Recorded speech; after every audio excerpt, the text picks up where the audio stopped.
Is. Hi, Beth. Good morning.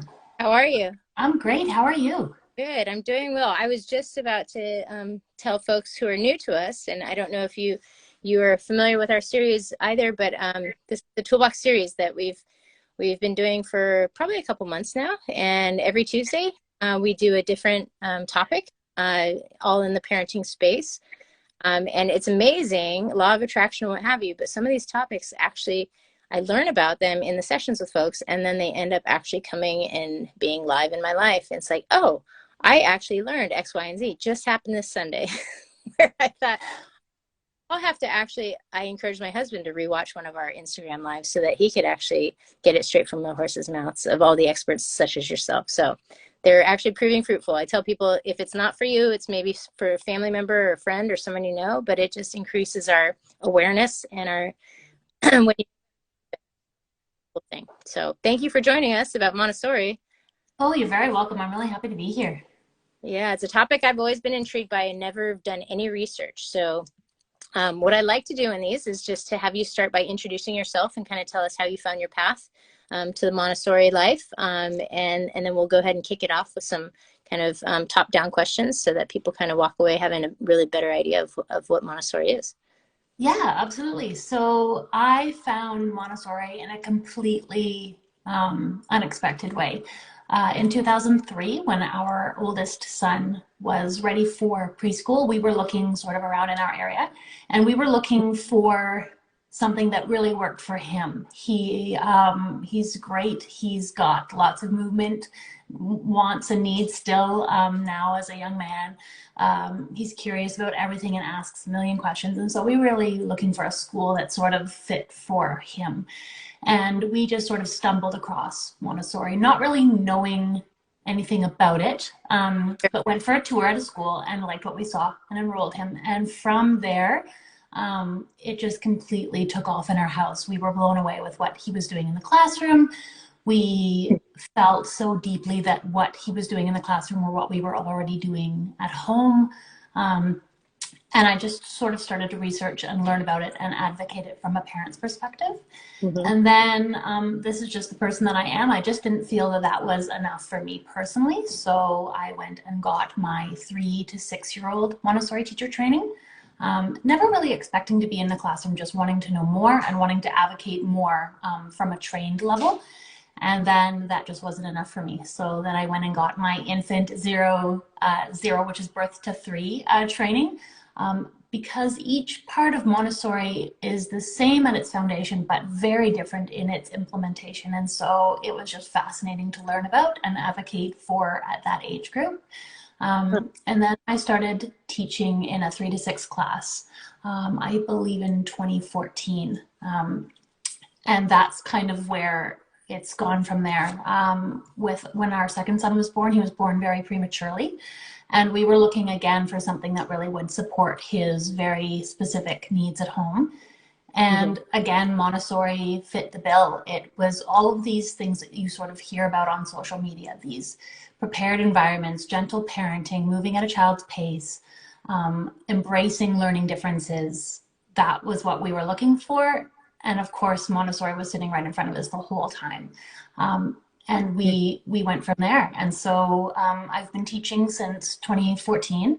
I now have my elementary Montessori teacher training because, again, the 2 trainings just weren't enough.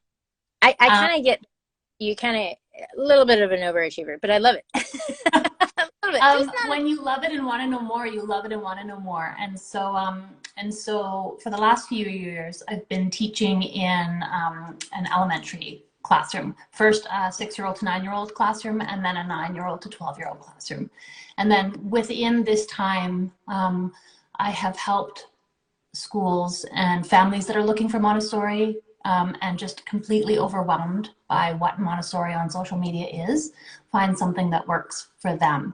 I'm so excited to talk to you about it because social media Montessori has at its heart, I hope, some of the things that Montessori education is, but it can be extremely overwhelming and extremely off-putting for some people.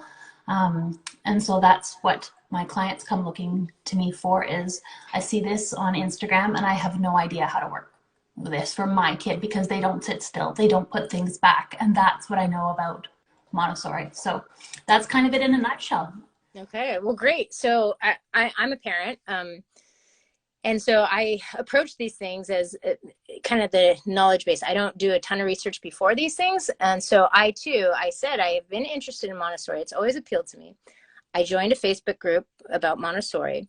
And to me, I'm still confused as to what Montessori is. Because to me, it seems like I have to have like a mini me kind of living environment for my children with like a tiny sink that is theirs and with running water. And I build these. It can be a lot of fun, but it has to be like neutral furniture, like no paint, like, it looks really cool, like little tiny houses for my kid in my house.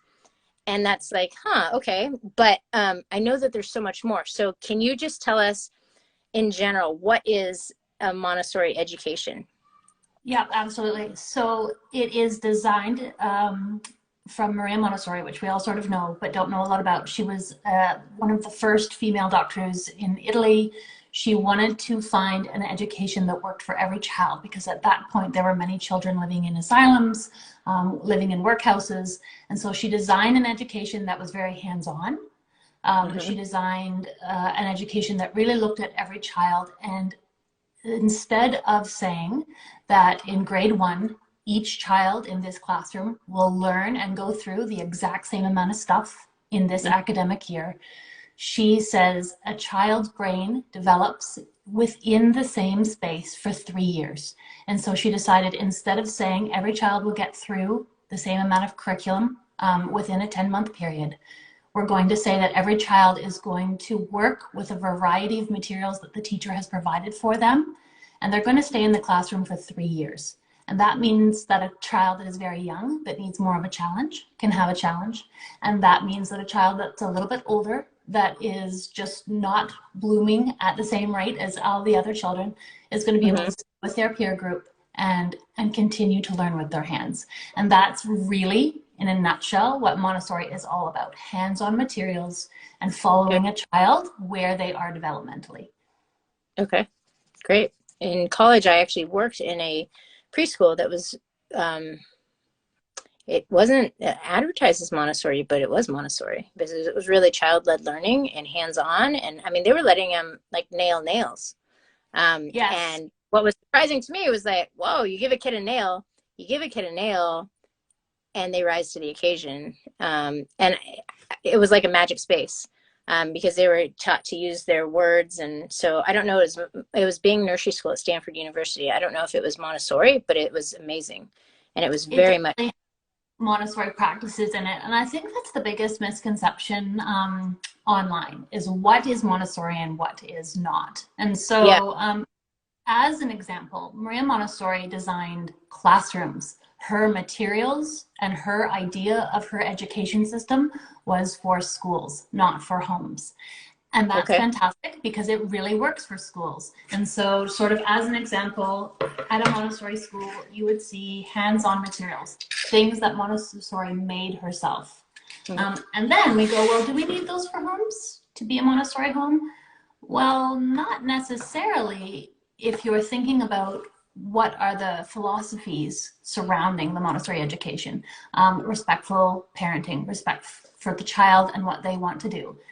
Does that mean that you need the traditional Montessori materials in your home? Not necessarily. Does it mean that we think about our spaces and our kids at their level? Yes. And so that's kind of where Montessori on social media, with the little tiny sinks and the little mini houses, work for some people. Definitely, if you have a space and it works for your child to have a small sink at their level, we are one of those families where we are lucky enough to have like a monstrosity sized kitchen. And so having a small area where our children could prepare food for themselves, because our counters are also ridiculously badly designed, that worked for them. right. Do you have a kitchen where your child could access a drawer of their own things, a little plate or a little cup? That's also Montessori, giving the child independence to move around a space without sort of tiptoeing on eggshells, knowing they're going to break something of yours or make a mess of yours. That's the heart of Montessori. Okay. that helps. Great. Okay. Um, so obviously, I think you just mentioned a number of ways that our Montessori education is different from traditional education in many of the ways that you just mentioned. But are there any that you want to really point out to those of us who are kind of navigating the path that may be the right fit for our family? Yeah, absolutely. So if you're looking for a Montessori school specifically, some of the things that you can look for are accreditation.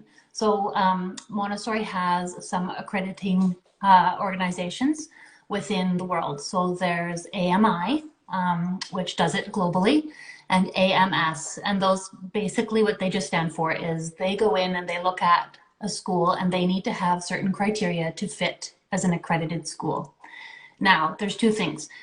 When families ask me, should I be looking for an accredited school? I usually say yes. If you don't know a lot about Montessori, go and ask your school if it's an accredited school. And that will sort of tick a lot of the boxes for you. But there are also some amazing Montessori schools out there that are small schools that don't have the funds to get accredited that are absolutely Montessori. And so if the school that's in your community is not accredited, they should still have accredited Montessori teachers. These are teachers that have done specific Montessori training with one of those accrediting societies, either AMS or AMI. You can ask, they usually have their diplomas out, but there are some wonderful small schools that absolutely are Montessori. They just don't have the resources to be accredited. Sure. That's the first thing that you would look for. If you were going to tour for a school, the other thing that you would want and hope is that there's a mixed age classroom like we were talking about. So will my child come in at 3 years old and be able to stay in this classroom, get to know their peers, bond with their teachers until the age of 6? That's really important in Montessori, those mixed age classrooms. Now, some schools around the world, just because of their state regulations, their provincial regulations, are not able to keep their 6-year-olds kindergarten age in a preschool classroom. But ideally, that's what you're looking for. And then you're also looking for hands-on materials. So can the children build with their hands for everything? Can they do math by using their hands? Can they do reading and spelling by using their hands? Lots of, especially young Montessori classrooms, have what's called a sensorial area. And it's lots of materials designed to use their senses. And so those are really the key things that you would be looking for when searching for a Montessori school. Okay, that's super helpful. Thank you. I'm taking notes because I'm in that zone right now.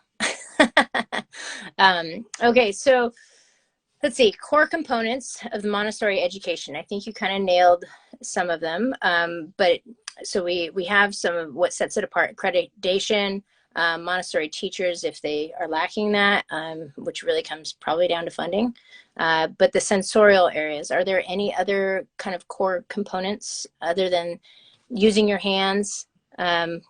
Sensory areas, is there anything with conflict resolution that's a Montessori way or anything like that? With Montessori, just sort of uses what is now recognized as just standard practice for conflict resolution. And so that was where she was really ahead of her time.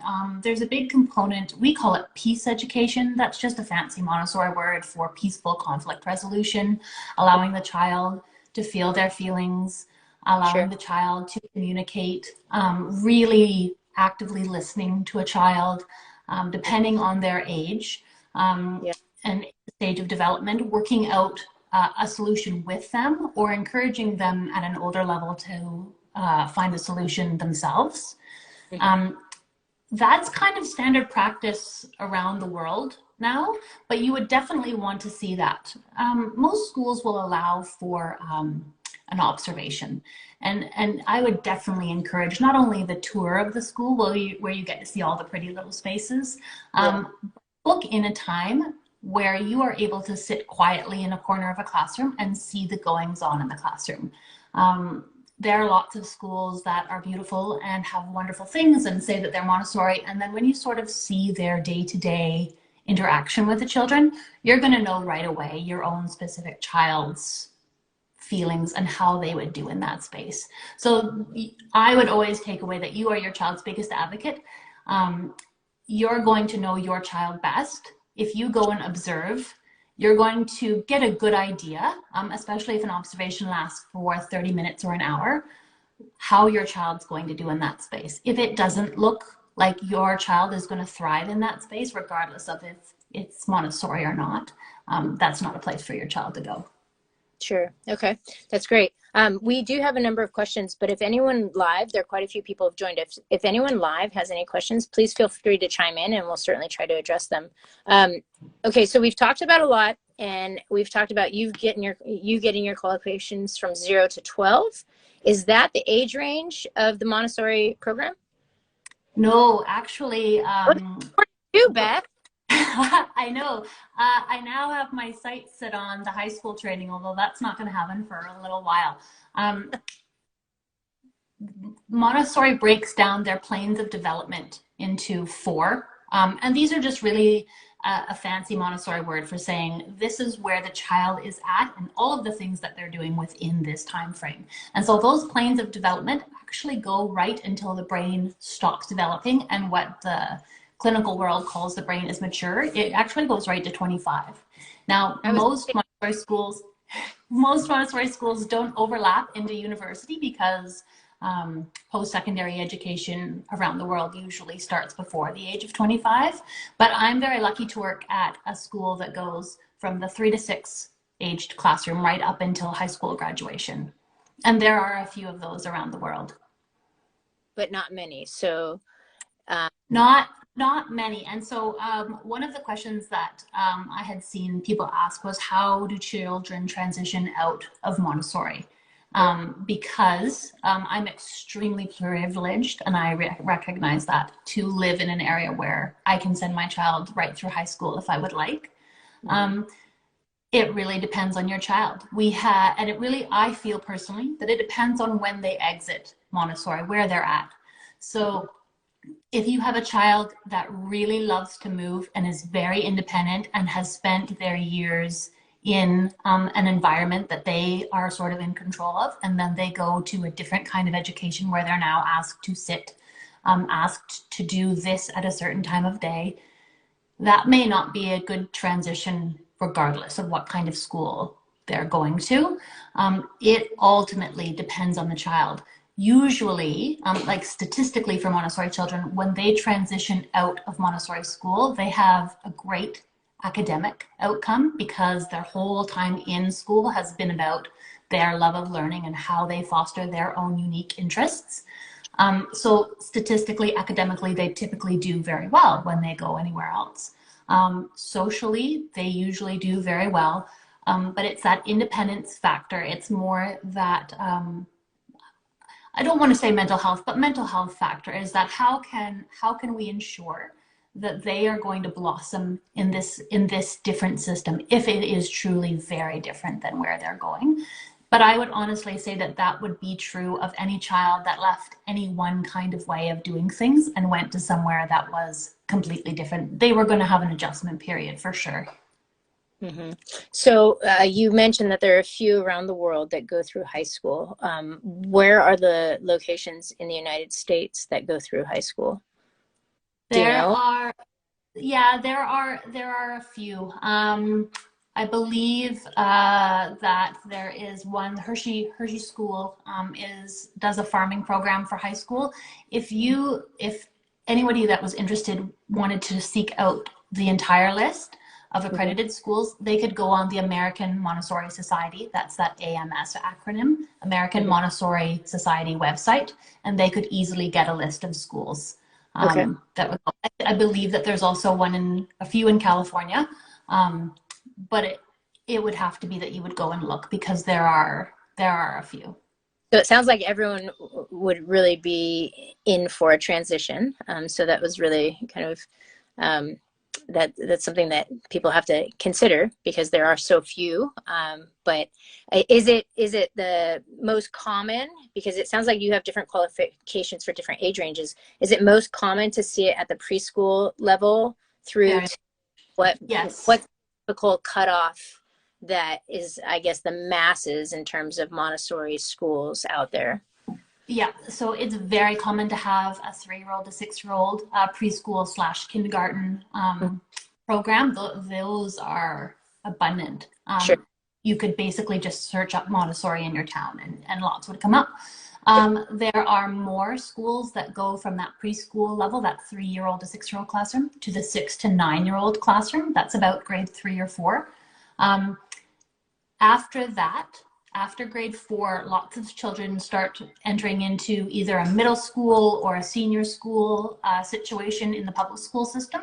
Mm-hmm. And so children that are going to transition typically transition out of a 6 to 9-year-old classroom. And because of that, there is less demand for what we call upper elementary, the 9-year-old to 12-year-old or middle school type classroom. Okay. And on into early high school. Okay, got it. How big are the classrooms? Is there like a upper parameter or tell us about there is, and it's slightly shocking. So I'll just take a deep breath and be brave. I am in a cohort of an upper elementary, a 9-year-old to 12-year-old classroom of 60 students. And so that seems ridiculously high. We have between 6 and 8 teachers in that 60 cohort. And so what we like to see is that there is lots of opportunity for socialization, especially in those later years, because when you're 9 to 12, it's all about social cues and social parameters and figuring out your social life.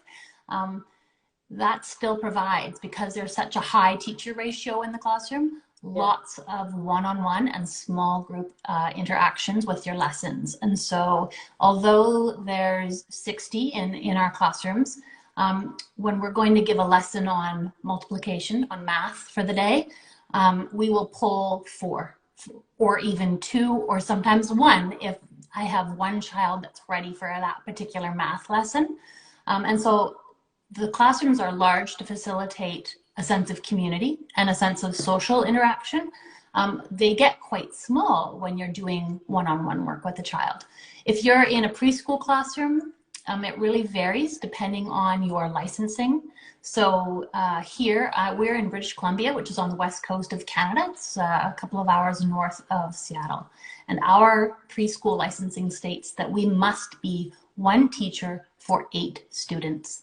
And so we have 16 children in our classrooms and 2 teachers, and then usually a teacher's aide on top of that. So we've got 16 kids and 3 teachers, 3 adults in the classroom. So again, that can feel large, but that same principle applies even in a preschool classroom, is that you've got lots of kids sitting around a lunch table and having a great time together, but then when it is time to go do a learning your letters or learning your numbers lesson, those children get asked to come and join a teacher on a carpet while the rest of them are working, and they get an individualized lesson.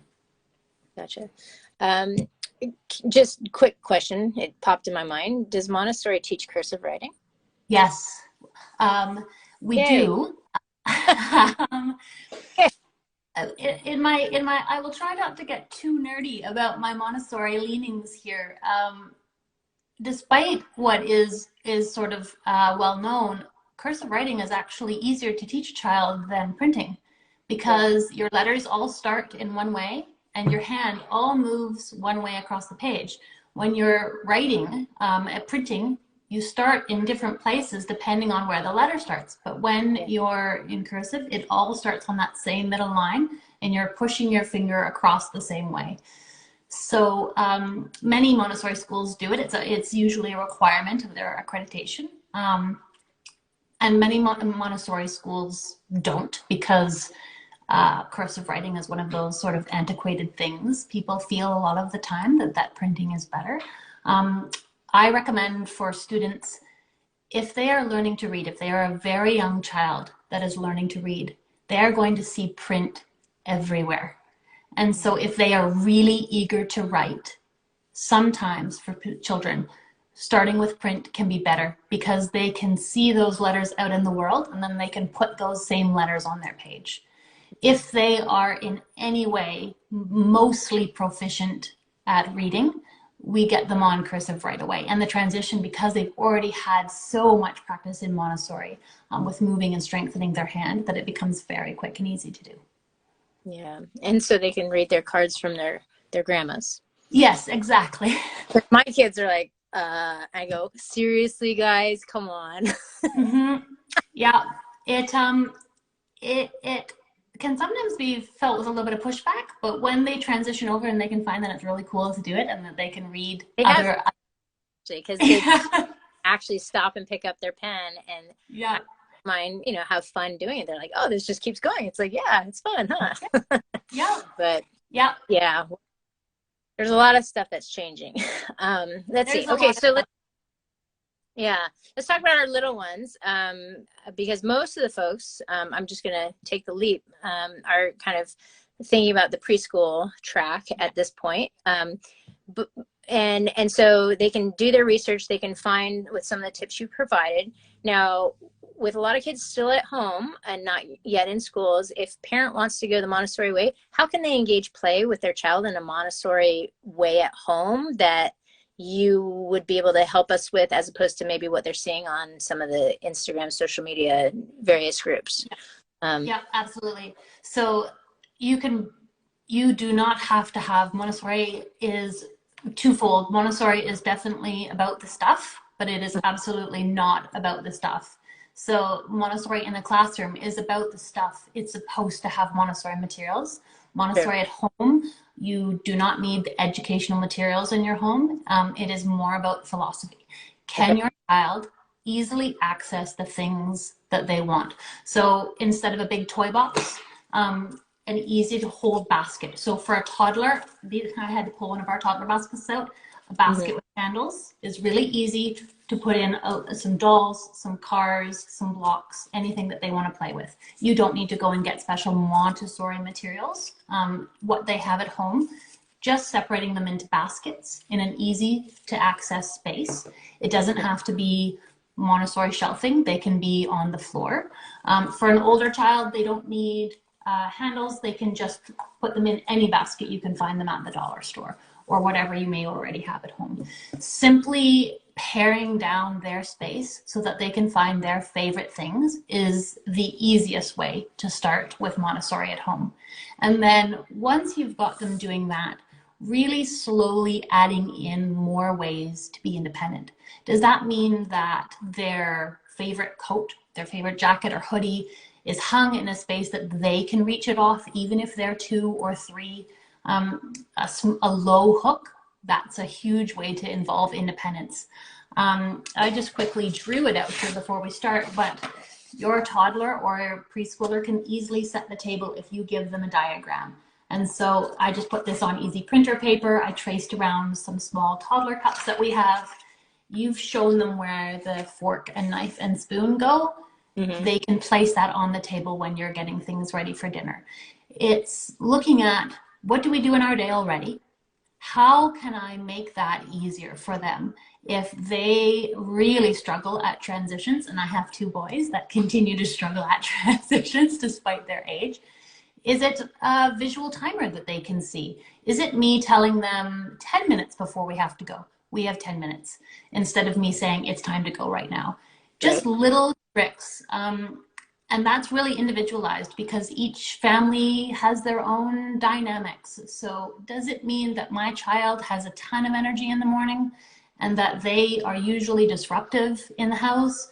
Can I change our environment by taking them outside even for 5 minutes in the morning, and then they are less disruptive, they're more settled in the house?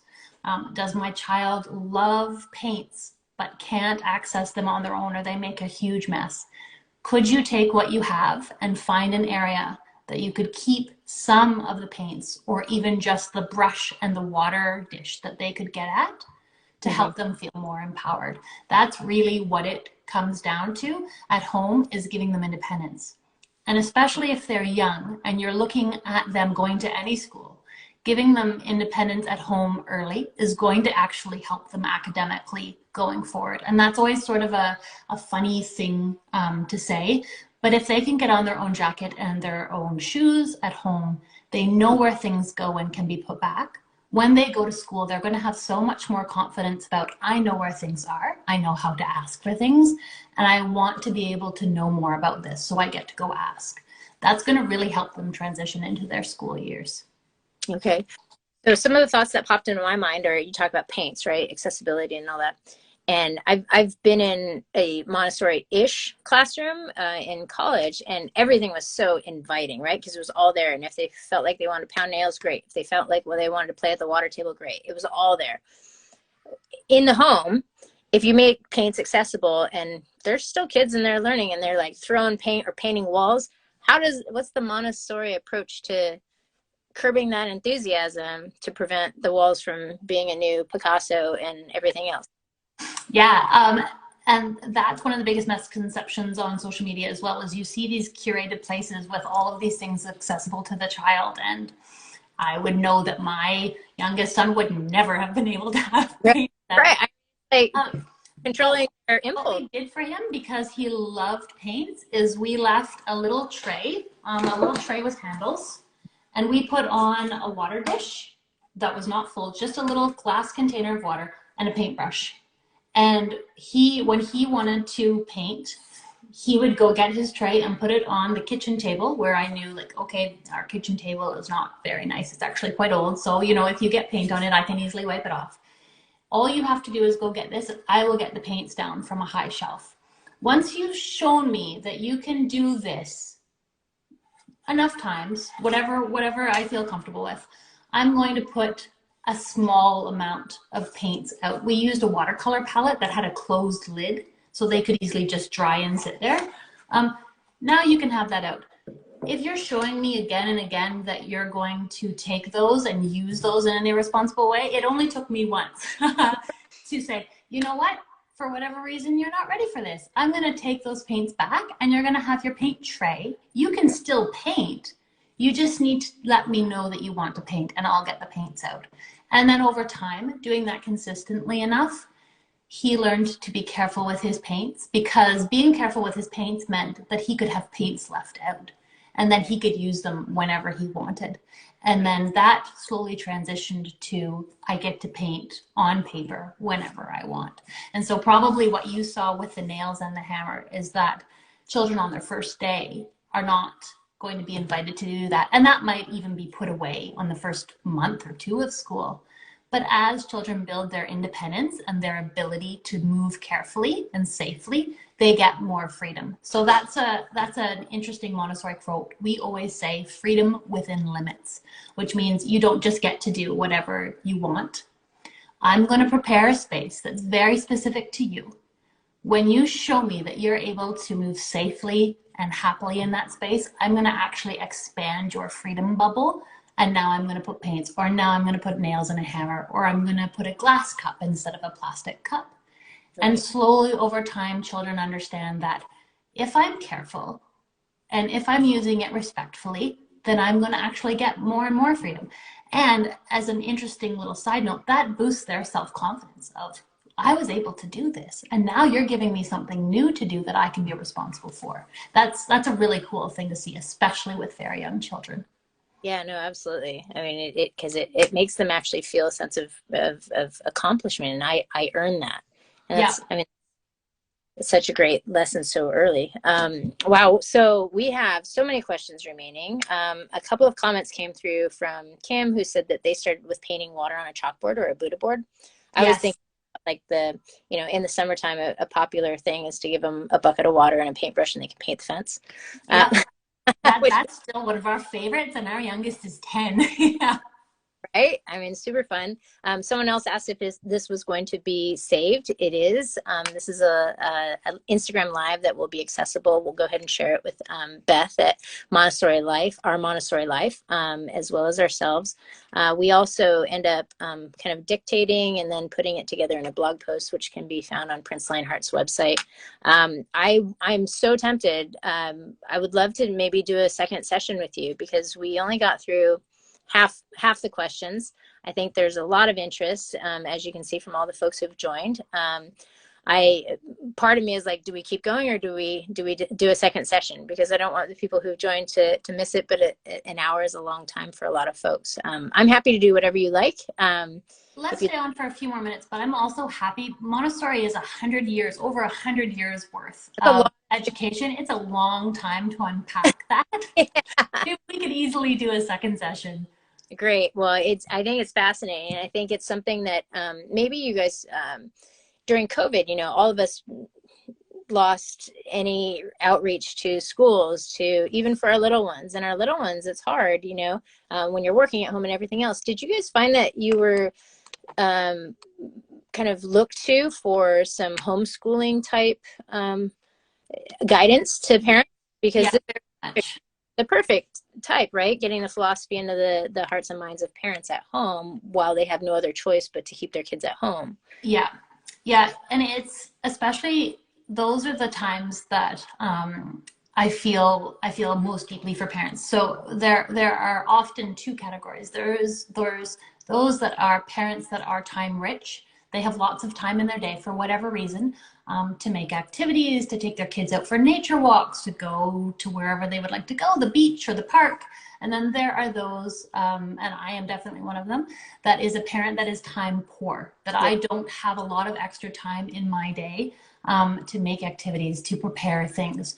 And so those are the times that I absolutely reach out on social media, on Instagram or Pinterest, or even Teachers Pay Teachers, and look for little activities that I can quickly get, that I can just, they'll arrive in the mail and I can put them out.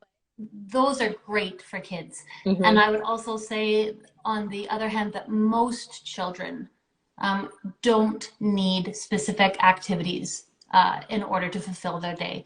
I'm sitting in front of my son's shelves, and he's got quite a few little bits and pieces out on them, but he also has some Star Wars Lego because that's his absolute favorite.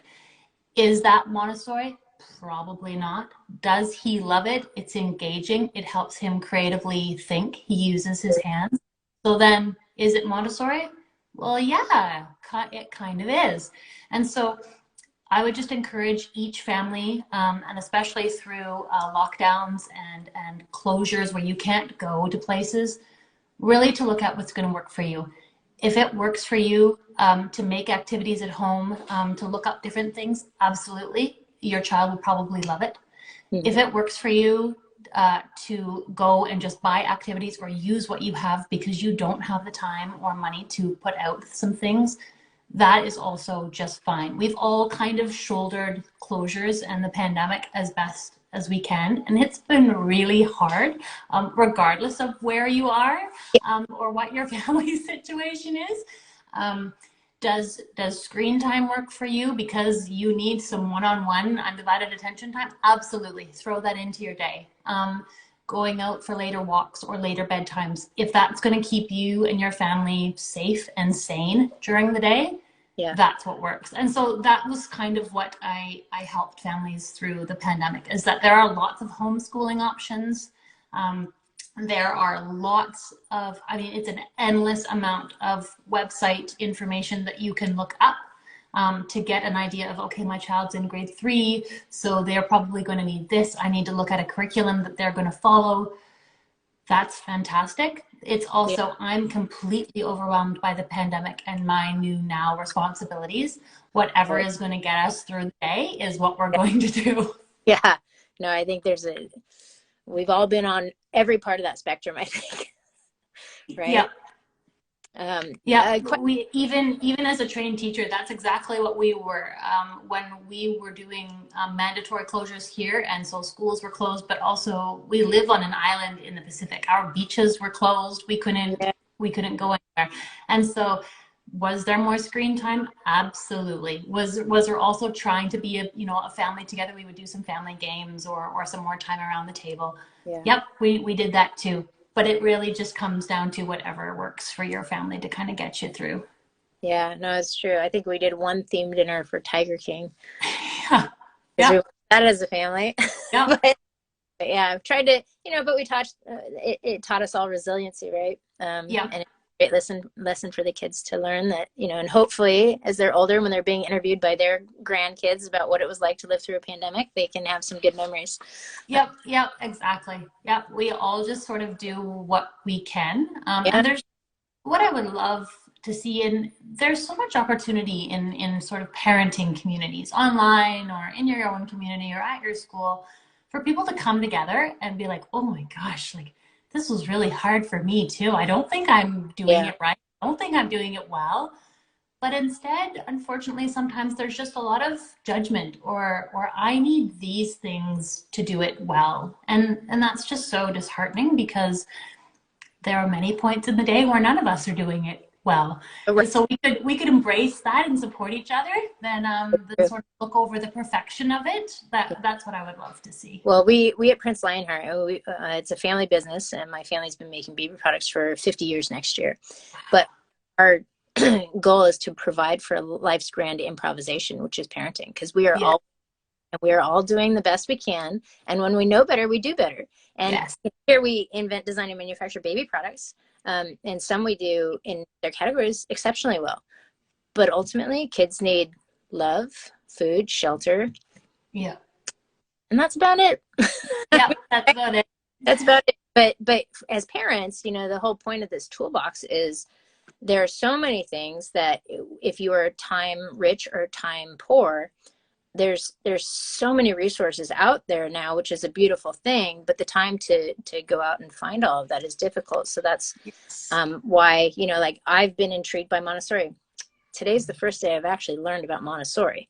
I am the cobbler's son who has no shoes, because I came home every Tuesday when my mom watched my son and he had diaper rash because I kept forgetting to bring a wipes warmer home. It's just like, I don't have the time. I never took a parenting class. I never took, like, it was happening when my son was in NICU. Like, it was just, I'm that parent. But we all have our journeys, and we're all winging it, but we're all doing the best we can.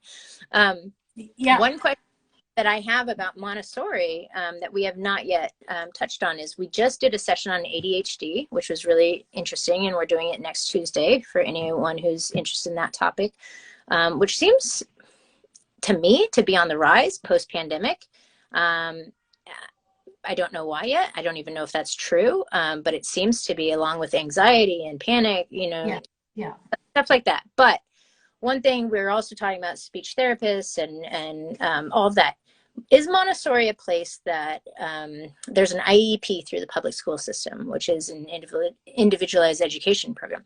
Does that exist in Montessori world, or is it that's the catch-all anyway because it's so based on the individual, if they need additional help in speech, or if they need added time or more frequent check-ins or what have you? How does that look in the Montessori world?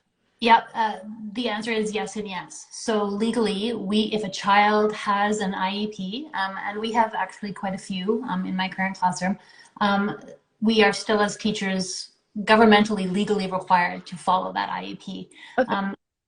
The beautiful thing about a Montessori classroom is that Maria Montessori, her very first classrooms were all children with extreme learning and physical differences.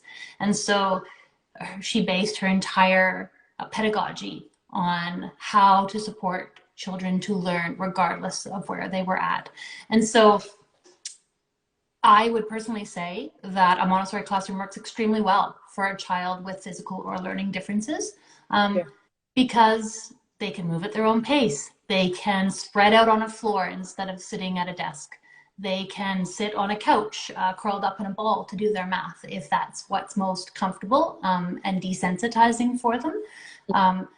Because we work one-on-one each day with children, so we give little lessons, but we also just sit down with a child, each child, every single day. We can check in with them. Working with special needs or learning different children, we have opportunities to follow those IEPs, but in really unique ways.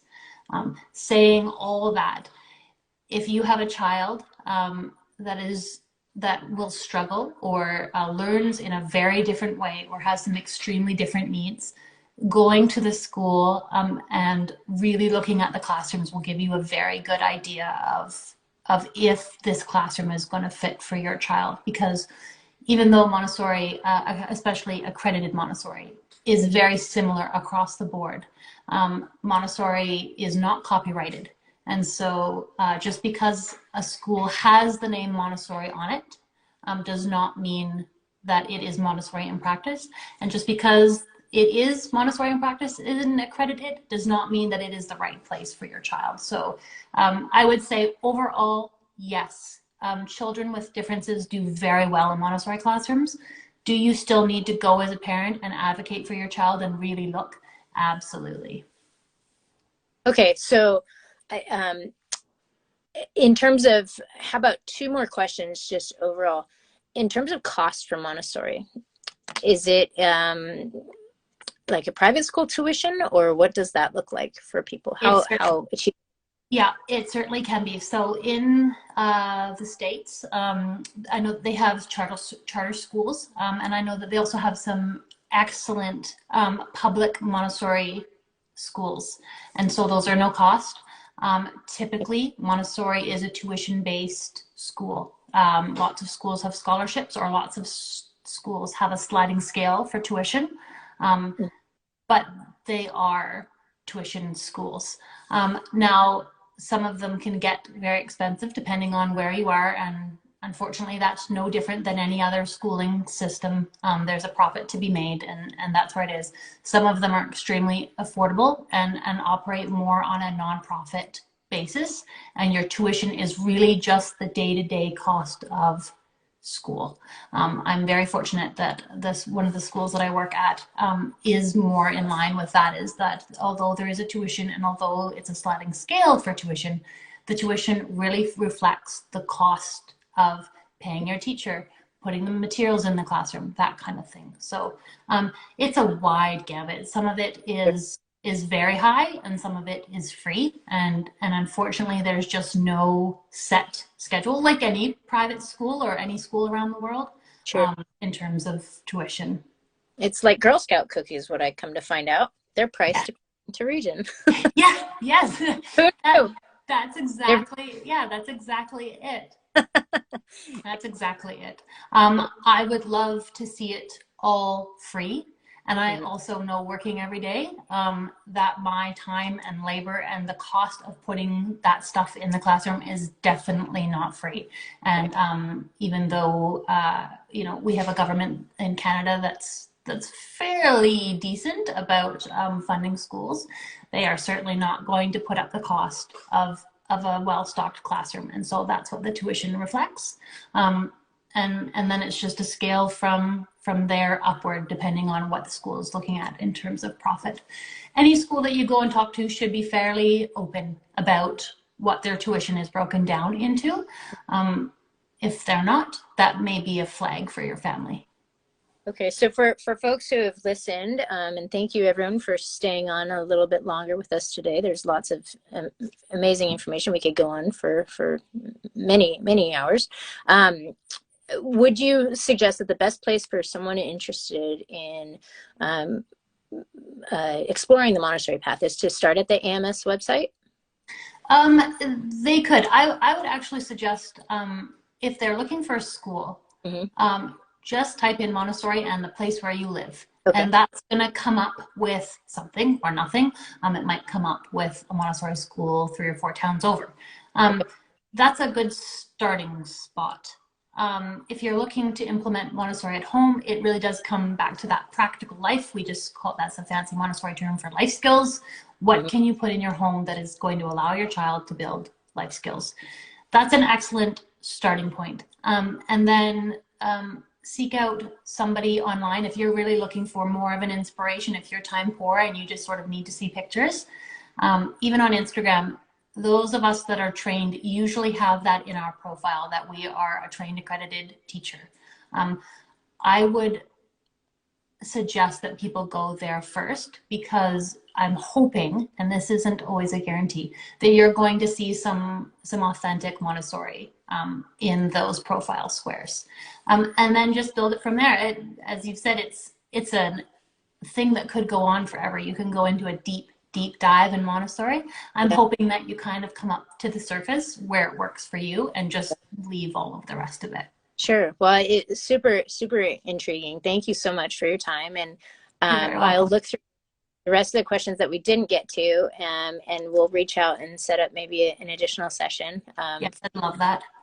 There's a lot of folks you can see who joined and are still with us who are really interested. So thank you. And I see a lot of other Montessori schools and or families who have it in their names. So thank you for joining. And yes, it will be shared. So you can go ahead and tune into the Prince Lionheart Instagram, as well as we'll share it with our Montessori Life with Beth and her followers.